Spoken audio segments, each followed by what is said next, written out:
here at the Arniswell St. Vincent ground. Coach, to start off with, of course, we'll come to Bangladesh and Nepal later. But yesterday, so close to writing one of the most glorious chapters in the tournament's history. Still soaking it in. I think it's very interesting, when you don't cross the line, it's always seen as a team which has not been successful. But with the associate team like Nepal, who has never played against South Africa, and if I had to only speak like a fan from outside, I know that they are capable more than that. But just as a fan who loves the game, I would say Nepal definitely have left their footprints with that game, and to let the test nations know, the world cricket know that they belong. And I have a strong belief in this class of 2023, the players who have come together. I know the numbers don't match the professional numbers of batters of test teams or well-established teams, but I strongly believe that when you talk about something never changed, this will go down as something will change forever for Nepal. It was early morning there in Nepal, and we have seen pictures, some absolutely amazing pictures once again coming with the kind of support that your fans provide you. They were all glued to the screen. So the support, the passion that we have seen not only at the stadiums but back home. Any thoughts on that? I think the biggest success story of Nepal cricket is about these innocent fans. I say innocent because I'm only looking it through my lenses. I know when I walk across on the TU ground and I see so many of those Nepali fans on the banks, they must be having daily jobs, daily wages to live their life, and they leave that and come to watch the game and support these young dreams. They have stand with the umbrellas on under the rain in the past. When we qualified, they were standing on the roof. They were climbing the trees, and there are so many layers of definition of fans as 12th man for Nepal cricket.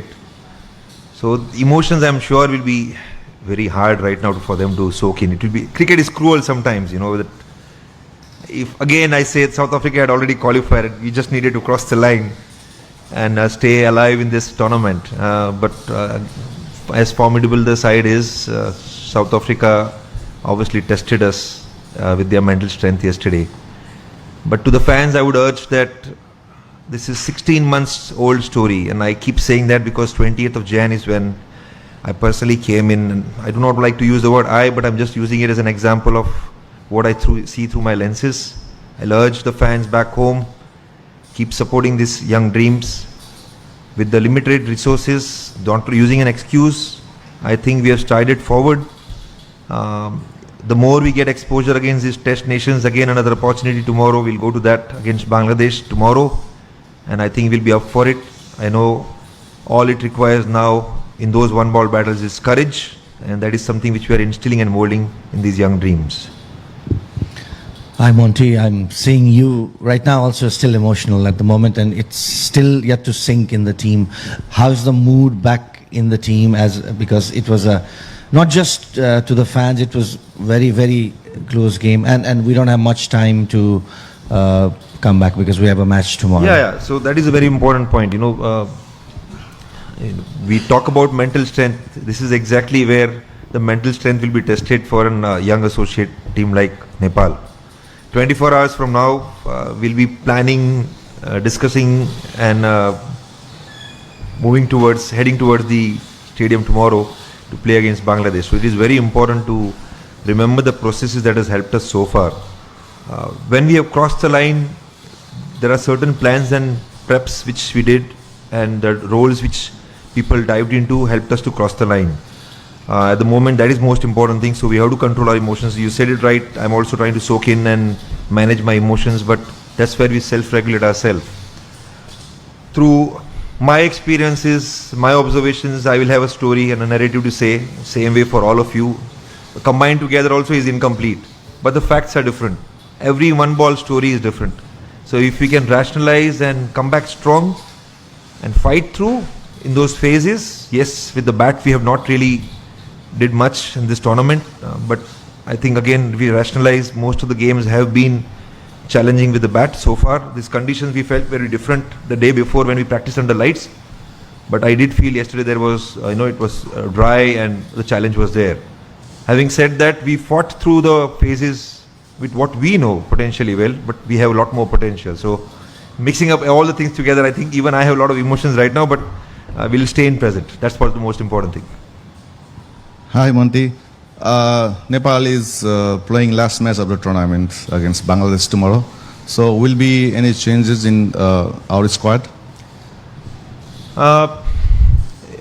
When we come to this level, the platform, we think through where we think about, okay, if it's now not going to make any difference to our qualification, can we have a reasonable change where we expose other players as well who are potentially good.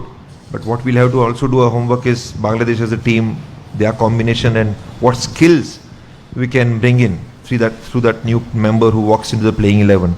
So contest well. So it will not be just to give opportunity, but it will be again with the mentality to bring the best 11 in for that particular day and win the game. Hi sir, what is your take on Bangladesh team as Nepal should be looking forward to wrap up the tournament with a high note? And will that be a battle of spin as well? What is your take on that? We are balancing our side with seam and spin both. Okay, so we saw so far that spin has played a role here, and my past memories in Caribbean has been very similar. But we have a balanced side, so what the surface offers, what the conditions offers tomorrow, accordingly we will present our challenges. What I'm really looking forward to is our batters showing little more courage and challenge and fight. And I know in the nets I've seen a lot more than what you guys have seen at the center out there. And I really want them to present that tomorrow. Well, just before the game against Nepal, Shakib Al Hasan scored a beautiful half century in last match. You must have seen his batting, his back in form. So, do you have any specific plan on Shakib Al Hasan before tomorrow's game? T20 now, with so much of footage and so much of information available, everyone will have certain plans. I mean, the general thing will be a left-hander, you bring in off spin, you bowl in a channel, all that stuff is right there. But I think it's the hunger between that individual who's going to bowl and Shakib Al Hasan, with wealth of experience. I think 300 plus games if we add up all the formats for him, and somebody who has been a leader for the nation.